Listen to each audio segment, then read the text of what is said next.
Kansas like yellow pudding. What happens at Georgetown Prep stays at Georgetown Prep. That's been a good thing for all of us, I think. Release the hounds. No matter how many times I see that, it always cracks me up. Bill Cosby's a rapist.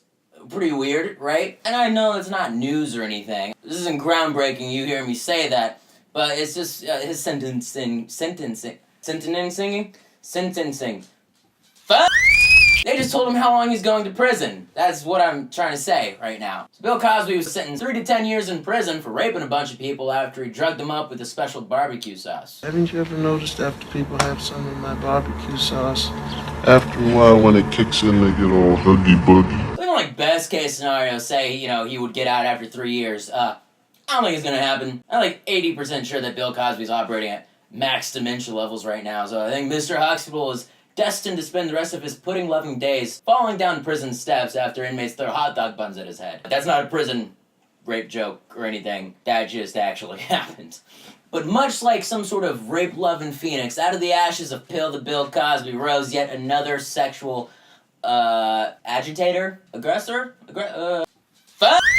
The confirmation for Trump's tiny hand-picked SCOTUS nominee Brett Kavanaugh has been delayed after Dr. Ford came out saying that he sexually assaulted her at a high school party back in 1982. And then after that happened, everybody was like, what, we got some sort of sexual assaulter guy? No thank you, not gonna be SCOTUS. Just kidding, no they didn't. But you know that. I mean, there's no way you haven't heard every single piece of the story. It's been all over the news, all over Twitter, Facebook, Instagram, fucking MySpace, Friendster, LimeWire, Club Penguin. What I'm saying is, there's really no reason for me to do a video on the topic. Sexual assault is bad. And if you think otherwise, I will sexually assault you. No, that's terrible. Okay, but let's just set aside the whole sexual assault aspect of this thing, because for some reason that's become partisan, which it shouldn't be, but I digress. And look, I don't know without a doubt in my mind that any of these allegations against Brett Kavanaugh are true. The same way that I don't know that they're not. There's no way I could possibly know that, because I wasn't at that party back in 1982, because I wasn't alive yet. I was sperm, best case scenario. But after watching the testimonies from both Brett and Dr. Ford, there's 2 things I am very certain of. 1, Brett Kavanaugh loves him some beer. We drank beer. Yes, we drank beer. I liked beer. Still like beer. We drank beer. Yeah, we drank beer. Sometimes probably had too many beers, and sometimes other people had too many beers. We drank beer. We liked beer. But in any event, we drank beer. And 2, in no way is Kavanaugh even close to kind of qualified to be in a position that is lifelong and where the main requirements are to be completely unbiased, nonpartisan, and level-headed. This whole 2-week effort has been a calculated and orchestrated political hit. Revenge on behalf of the Clintons and millions of dollars in money from outside left-wing opposition groups.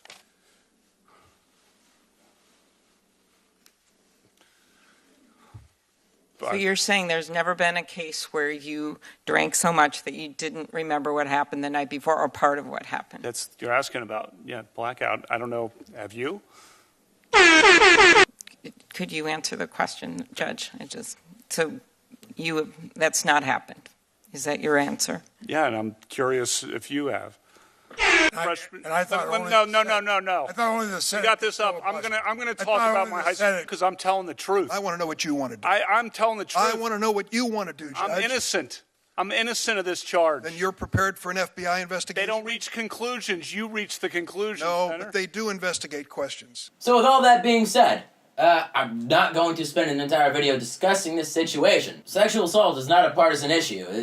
There's one correct side. Sexual assault is bad. Okay. And to any one-eyed hillbilly who's sucking on a sister mom's tit that's offended by that statement, well, actually, chances are you're not watching this video because you can't type on a computer because the years and decades of inbreeding in your family has left you to wear the burden of these little stumpy arms that have no fingers. So anytime you try to type on the keyboard, you're just bashing it in. You're just bashing the fucking keyboard! What I would like to talk to you about in this video is the sniveling little bitch that is known as Raphael Edward Cruz. Or as white people know him, Ted Cruz. Or as orange people know him, Lion Ted Cruz. Ted Cruz is human the same way McNugget is chicken. He isn't. And I don't know what alternate dimension or what planet this human suit wearing lizard person came from. You can take them to effing fuck back. My theory is Ted Cruz is actually Tivoli from Doctor Who. For those of you who aren't fucking nerds.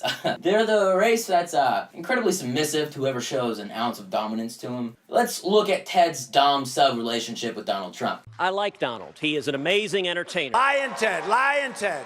What's your name? My name's Lion Ted Cruz. You're a principal, and I'll tell biggest liar. You probably are worse than Jeb Bush. You are the single biggest liar. Hello, darkness, my old friend. Today you called Ted Cruz a liar on the debate stage. No, he does. What is it that he said? He does not tell the truth. And he said, with the being a Canadian citizen, he said, "Oh, I didn't know that." How did he not know that? He said, with the loans, "Oh, I didn't know that." Smart guy. He doesn't know that? Yeah, that's worse than Hillary when you think about it. He spent $20 million on negative ads on me. He doesn't have a chance. He's a total lightweight. This guy will say anything. Nasty guy. Now I know why he doesn't have one endorsement from any of his colleagues. All right, John, I get to Cruz, respond. pick from the buffet there. He's a nasty guy. So, yes, I'll hit him on occasion. Lion Ted.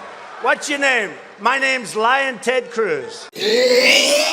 Donald Trump doesn't limit the abusive behavior to only Ted, though. Yeah, he also tweeted this photo comparing his wife to Ted Cruz's wife, Heidi Cruz. That was insinuating Ted had a fucking ugly wife and his wife is super hot, and he's like, fuck yeah, more dudes want to come to my wife than your wife. Because that's what politics is about. And then Donald Trump has also took shots at Ted's father. Trump claimed Ted's father was involved in the JFK assassination. His father was with Lee Harvey Oswald prior to Oswald's being, shot. I mean, the whole thing is ridiculous. What is this, right prior to his being shot? And nobody even brings it up. I mean, they don't even talk about that. That was reported, and nobody talks about it. But I think it's horrible. But don't get it wrong, Ted Cruz does eventually unleash all of this pent-up anger from the constant bullying from Donald Trump. He just doesn't take it out on Trump directly. No, instead he takes it out on his wife.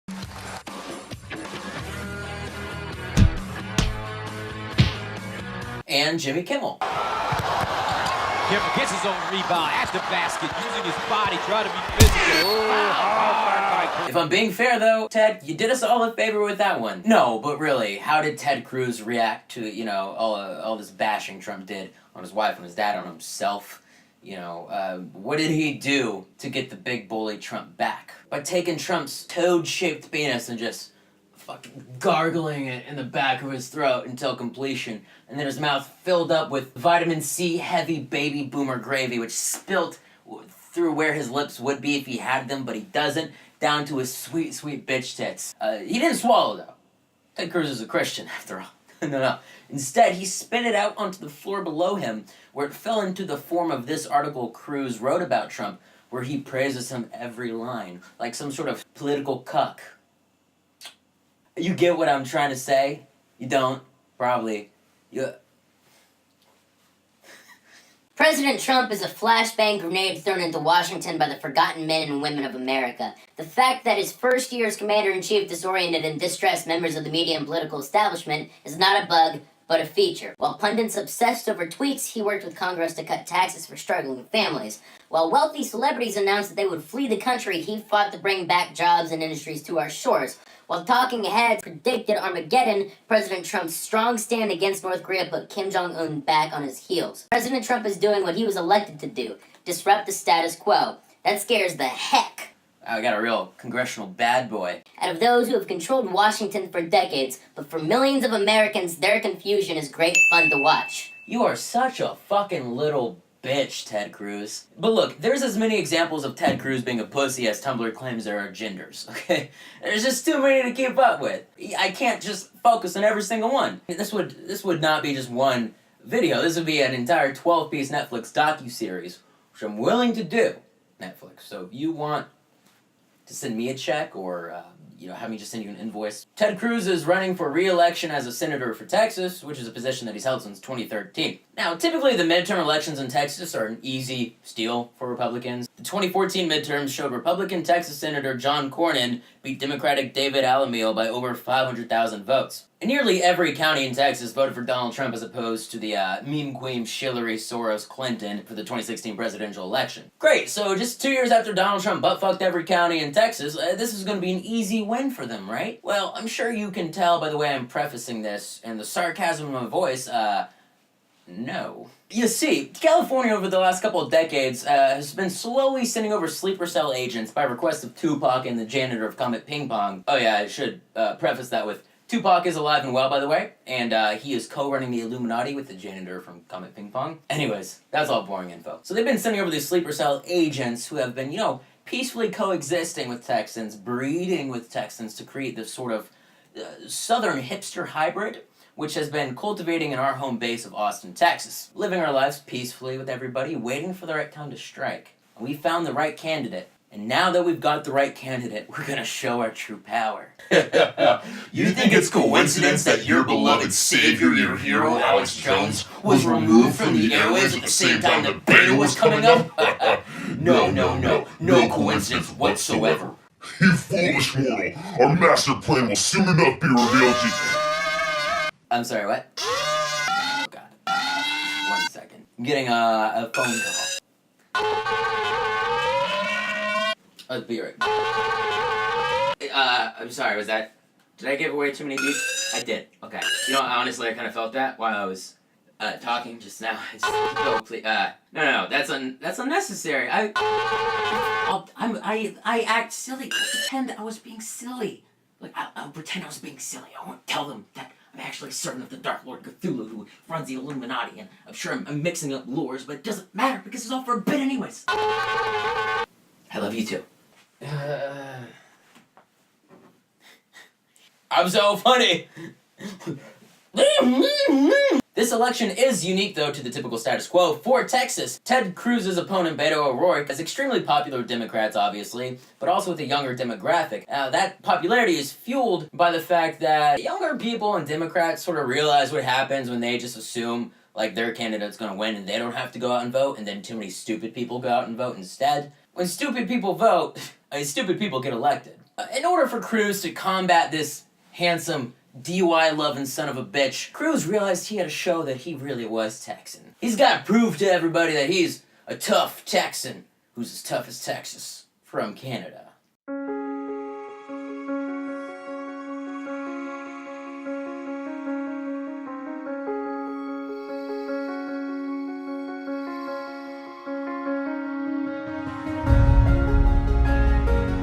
Okay. That hasn't really told me a whole lot about him, but there's just a big build.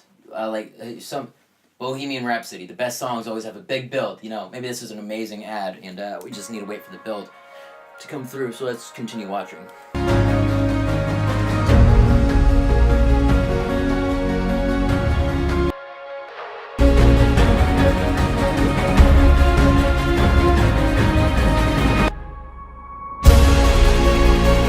There are 50 states, but there's only one Texas. And Texans are tough.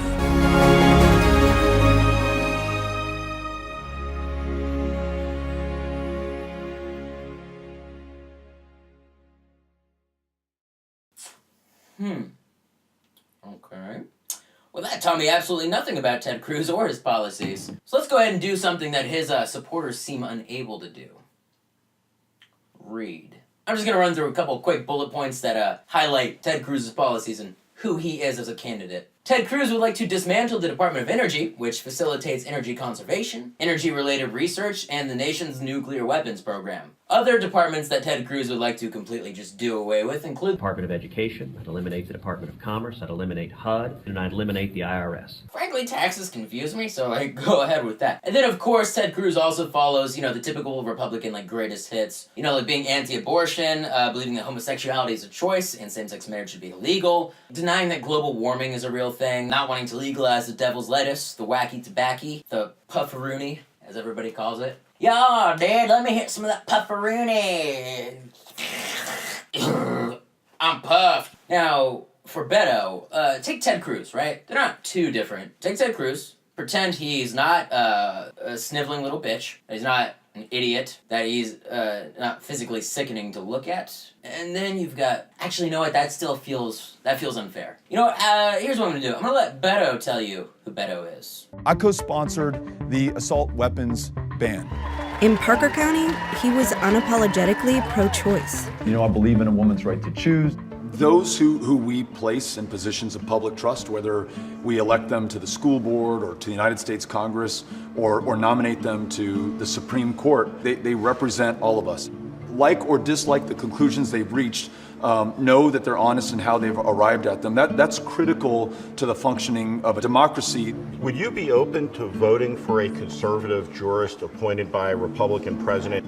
Yes, I would be open to that. If you lose, how much of a setback is that for Democrats? I gotta keep asking. Yeah, you can keep asking me. I don't know. I mean, I could care less, to be honest with you, about Democrats or about the Democratic Party or about parties at all. I'm just gonna do my best, give it all I can, and that's all I can focus on. I'm gonna respect the decision that Texas makes. So the next justice to be nominated can only be confirmed if he, or importantly she, can meet those qualifications. And I'm gonna make sure that we hold the president to that bar for each and every single one of those issues. I'm not down with super PACs. We're running this one with people. No PACs, no special interests, no outside interests, going to every one of the 254 counties of Texas. How are you on the wall? We don't need a wall. I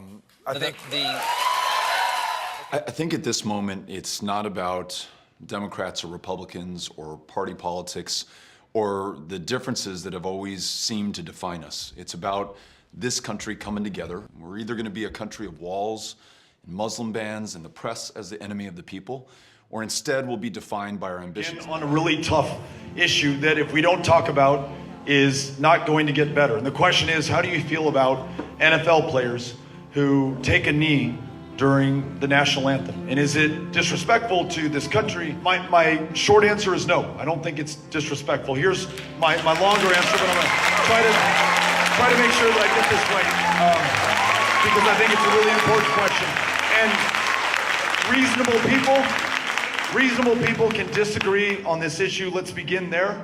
And it makes them no less American to come down on a different conclusion on this issue, right? Those who died in Philadelphia, Mississippi, for the crime of trying to be a man, trying to be a woman in this country, the young girls who died in the church bombing, those who were beaten within an inch of their life crossing the Edmund Pettus Bridge in Selma, Alabama with John Lewis, those who were punched in the face, spat upon, dragged out by their collar at the Woolworth lunch counter for sitting with white people at the same lunch counter in the same country where their fathers may have bled the same blood on the battlefields of Omaha Beach or Okinawa or anywhere that anyone ever served this country.